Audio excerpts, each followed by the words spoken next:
Saudi Arabiyaadhaa guyyaa tokko keessatti ministeerota isii biyyoota gaafa Afrikaa yeroo ammaa tanaa wallabdee jidduutti uumame Itoophiyaa fi Eertiraatti erguu laalchise xiinxala oduu Hegeree Miidiyaatiin dhiyeessina.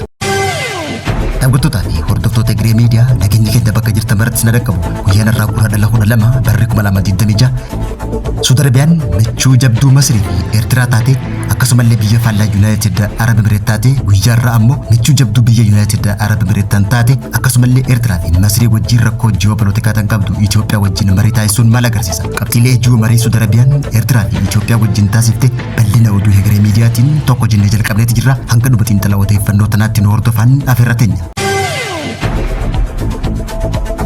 Biyyi Suudii qabsoo biyyoota rakkoo ji'oopolitikaa qaban wajjin eegaltiin guyyaa tokkotti ministeerota isii Itoophiyaa fi Eertiraatti ergiteeti jirti. Mariin dippiloomaasii yeroo ammaa tana Saudi Arabiyaan gaafa Afrikaatti jalqabde tun xiyyeeffannaa guddaa biyyoota addunyaa biratti kan argatte waggaa ta'u guyyaa irraa ministeera dhimma alaa Saudi Arabiyaa Faisal bin Faraan Finfinneetti argamuun ministeera muummee Itoophiyaa Dr. Abiy Ahmed wajjin marii yoo taasisu itti aanaan isaa Walid Al-Kaarej Eertiraa Asmaratti argamuudhaan hooggantoota Eertiraa waliin marii kan taasise yoo ta'u qabxii ijoon marii tanaa rakkoo ji'oopolitikaa Itoophiyaa Eertiraa fi Suudaanitti uumame yoo ta'u mariin dippiloomaasii ji'oopolitikaa Suudiin eegalte tun yeroo tokkotti furmaatanii fiddii hajoo gaafiidha. Saudi Arabiyaan haala walxaxaa kana hubachuuf hariiroo ji'oopolitikaa biyyoota sadii kan isii mudate ta'uu isaati. Itoophiyaan waraana Suudaan keessatti hirmaachuu isii kan himatamte waggaa ta'u Saudi Arabiyaan waraana Suudaan xumuruuf biyya Ameerikaa wajjin Jiddaatti hojjechaa jiraachuun ibsame. Tasgabbiin biyya Suudaan piroojeektii galaana diimaa isii Nehoom Saudi Arabiyaaf akka mirkaneessitu kan yaadamu waggaa ta'u garuu Itoophiyaan humna dafee dhaqqabaa Suudaan leenjisaa jiraachuun ammas qormaata biraa Saudi Arabiyaatti ta'eeti jira. Haala kanaan tattaaffii Saudi Arabiyaan nagaaf hojjettu balaaf kan jalaa saaxilame waggaa ta'u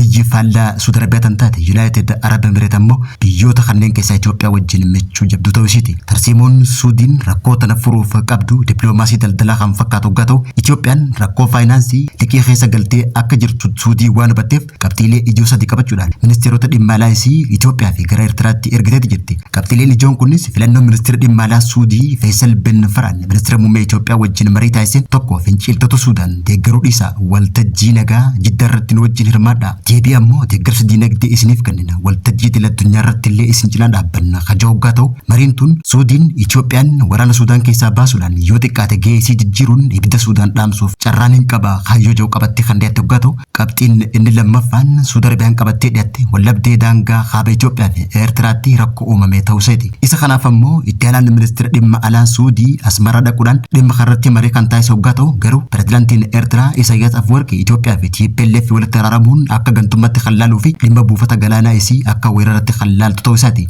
Suudiin wallabdee tana hir'isuuf tattaaffii jalqabdee jiraachuu mul'ate.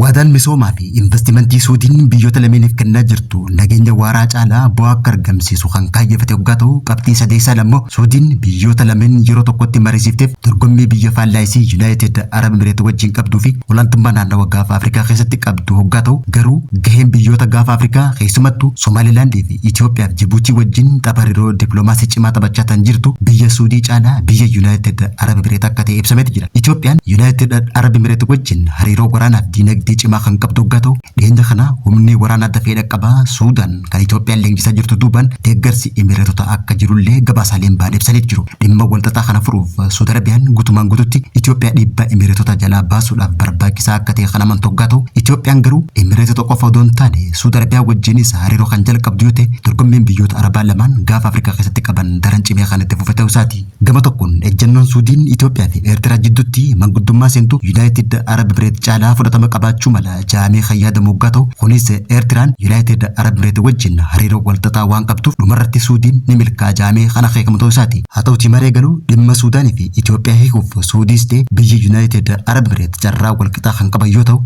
gama tokkoon Suudiin Itoophiyaa fi Eertiraa tasgabbeessuuf humna diinagdee fi hariiroo gahaa qabdii kaja'u shakkii kan fiduu fi yoo xiqqaate biyyoota lameen yoo waraanatti seenan bu'aan argattan akka hin jirre amansiisuudhaan wallabdee tana hanga tokko qabbaneessuu danda'a jaamee khayyaadamu ta'u garuu Itoophiyaa fi Eertiraa walitti araarsuun shakkii guddaa kan qabu ta'uun ibsame. Kana jechuun aariin pirezidaantiin Eertiraa Isaayyaas Afwerqi Itoophiyaa irraa qabuu fi abjuu har'a galaana argachuu ministeerri muummee Itoophiyaa Dr. Abiy Ahmed doorala Suudii qofaan waan haqamuu danda'u akka hin taanee fi hariiroo waraanaa dafee dhaqqabaa Suudaanii fi Itoophiyaa qofa furuuf tattaaffii Suudiin gootu yeroodhaaf qoricha ni taaja'amee khayyaadamu ta'uu isaati.